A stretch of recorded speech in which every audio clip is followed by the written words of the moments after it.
விஜய் டிவியில் ஒளிபரப்பாகி வரும் big Boss season 9 நிகழ்ச்சியை நடிகர் விஜய் சேதுபதி தொகுத்து வழங்கியிருக்காரு.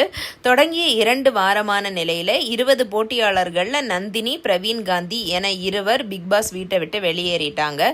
பிக் பாஸ் வீட்டில் இருந்து வெளியேறிய இயக்குனர் பிரவீன் காந்தி பல பேட்டிகளில் கலந்து கொண்டு பிக் பாஸ் வீட்டில் நடந்த சம்பவங்கள் மற்றும் விஜய் சேதுபதி தன்னிடம் நடந்து கொண்ட விதத்தை பற்றி பகிர்ந்துட்டு இருக்காரு.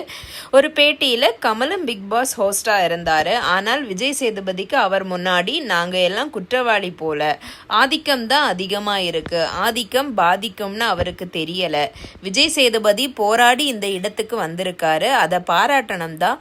ஆனா இந்த 20 பேர்ல இருந்து நாளைக்கு அதே ஒருத்தன் இதே மாதிரி மேல வரலாம். அப்படி வந்தா அன்னைக்கு இவன் என்ன அவமானப்படுத்திட்டான், உன் மேல வெறியில தான் இருப்பானே தவிர எந்த மரியாதையும் இருக்காது. நீதிபதி மாதிரி இருக்கணும் சரிதான், ஆனா அதுல அன்பு இருக்கணும். போட்டியாளர்கள் மேல தவறே இருந்தா கூட மரியாதையா நடத்த தெரியணும், அதை விட்டுட்டு இப்படி கொதறி எடுக்கக்கூடாது அப்படின்ட்டுன்னு பிரவீன் காந்தி விமர்சித்து பேசியிருக்காரு.